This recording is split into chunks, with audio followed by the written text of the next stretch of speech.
تو آزاد لکھتے ہیں یہ البلاغ 55 چھٹی جلد.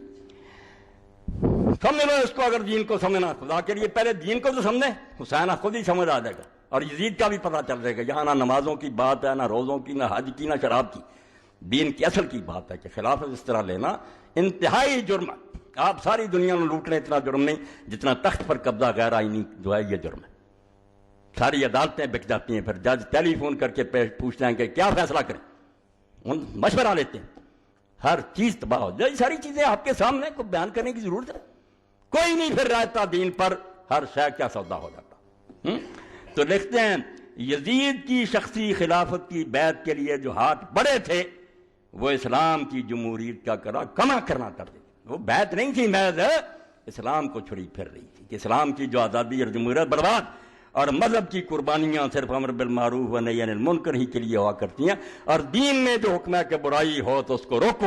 اللہ نے کہا جان اسی لیے دی ہے کہ دو. اس لیے جب اسوہ ابراہیمی کے زندہ کرنے کا ٹھیک وقت آ گیا، یہ ہے حسین کو سمجھتے، ابراہیم علیہ السلام والا نمونہ کہ دے دے بیٹے اللہ کی راہ میں. وقت آ گیا کہ تو بھی اسی کا بیٹا ہے اور رسول اللہ کا بچہ ہے، دے قربانی، دین ذبح ہو رہا ہے. تو خاندان نبوت کے زن و مرد، بال بچے، غرض ہر فرد نے اس میں حصہ لیا. 18 بچے فاطمہ کے، بیٹے بھتیجے پوتے چل پڑے، چھوٹے چھوٹے بھی تھے، عورتیں بچی. فرمایا تو خاندان نبوت کے زن و مرد، بال بچے، غرض ہر فرد نے اس میں حصہ لیا.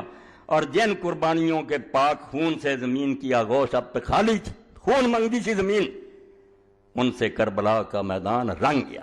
یہ چند سطریں پڑھی، کیا کروں، پوری کتاب پڑھوں تو آپ کا پتہ چلے نا کہ میں جو چلا رہا اس لیے کہ میں اسلامی نظام کو جانتا ہوں. میں رفع جانا امین کے مسئلے نہیں، میں شرعی قانون کا عالم ہوں کہ دین ہے کیا اور حکومت کیسے بنتی ہے، امیر المومنین کون ہوتا ہے اور اس کے کیا حقوق ہیں. دوسری جگہ پھر لکھتے ہیں یہی رشوت. مقدام ابن مادی کرب رضی اللہ تعالیٰ آئے ہوئے ہیں امیر معاویہ کے پاس، جب وہ حاکم بن گیا، بات ہو گئی کہ حضرت حسن رضی اللہ فوت ہو گئے، انہوں نے انا للہ پڑھا. اس معاویہ نے کہا کہ تم انا للہ پڑھتے ہو معاویہ حضرت حسن پر، اس کا مرنا کوئی افسوس کی بات ہے، نکالو مسند احمد اور ابو داؤد شریف. اس نے کہا توبہ توبہ توبہ، حضرت حسن کا مرنا مصیبت نہیں تو اور کون سی بات مصیبت ہوگی. اور اس سے بڑا کوئی صدمہ ہوگا کہ رسول اللہ کے میں نے دیکھا کہ آپ نے اس کو اپنی گود میں بٹھایا ہوتا تھا اور دعا کرتے تھے اے اللہ میں اس سے محبت رکھتا ہوں، تو بھی محبت، تو اس کو کہتا تو دعا مصیبت کہ حسن کا مرنا کوئی افسوس کی بات ہے. کہتے نہیں اس نے حکومت دے دی، ملا کیا پھر اس کو، اس کے باپ پر لعنت ممبروں پر ہوتی رہی، اس کی موت پر خوشیاں منائی گئی. اور ایک درباری نے کہا دمراتن اطفال، وہ تو آگ کا ایک انگارہ تھا جو اللہ نے بجھا دیا، بہت اچھا ہوا وہ ہمارے راستے سے ہٹ گیا. حدیث. تو حضرت مقدام نے کہا میں نہیں دربار سے جاؤں گا، میں اللہ کی قسم تجھے جلا کر جاؤں گا. اس نے میرا سینہ جلا دیا کہ رسول اللہ کے بچے کے بارے میں یہ باتیں کی. اب اللہ کی قسم اٹھا کر کیا کہتے ہیں، ریشم جو ہے حضور نے مردوں کے لیے حرام نہیں کیا، سونے چاندی کے برتنوں میں کھانا نہیں حرام کیا، درندوں کی کھالیں بچھا کر ان کو فرش بچھانا جو ہے منع نہیں کیا، مانی ساری باتیں میرے بھائی. انہوں نے کہا اب اللہ کی قسم اٹھا کر کہا کہ یہ سارا کچھ تیرے محل میں ہو رہا یا نہیں ہو رہا. شرمندہ ہو گیا، کہنے لگا یار اس کو دو توڑے.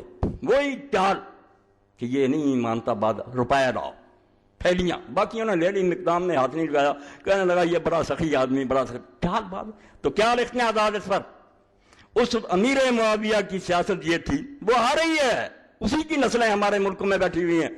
امیر معاویہ کی سیاست یہ تھی کہ مال و دولت کے چھینٹوں سے گرم دلوں کو ٹھنڈا کیا کرتا تھا. یہ ہم روتے ہیں کہ رشوتیں دیتے ہیں، پلاٹ دیتے ہیں، کام یہی کیا کہ جس کو دیکھا یہ گرم ہے اوپر ڈال دو پیسے. مسلمانوں کو تمع مال کی راہ سب سے پہلے اسی نے دکھائی.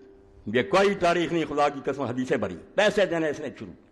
اور اس بارے میں زکوٰۃ کو جو ناجائز استعمال کیا، آپ دفتر اٹھائیں جہاں یہ باب ہے کہ ظالم بادشاہوں کو زکوٰۃ دینی چاہیے. اگر امیر معاویہ کا تذکرہ ہے میرا سر کاٹ دو. صحابہ سے لوگ پوچھتے دیس کو اپنے کپڑوں اور خوشبوؤں پر ضائع کر رہا اور اپنے چیلوں کو دے رہا، کرپشن کی حد کر.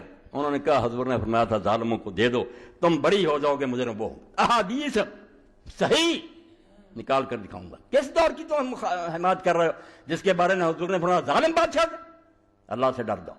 انہوں نے دین برباد کیا، تم ان کی نجات حمایت کرتے ہو. تو فرماتے ہیں مسلمانوں کو تمع مال کی راہ سب سے پہلے اسی نے دکھلائی.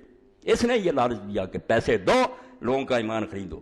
چنانچہ اس موقع پر بھی یہی اصول کام میں لایا گیا. جب حضرت مقدام نے ذلیل کر دیا، یہی اس نے حکم دیا کہ مقدام کو فوراً نام و اکرام سے مالا مال کر دیا جائے، لیکن مقدام نے جو کچھ پایا اسی وقت فقراء کو تقسیم کر دیا۔ ابو داؤد سے مسند، کسی کو تلوار کے ذریعہ دباؤ، کسی کو رشوت دینا۔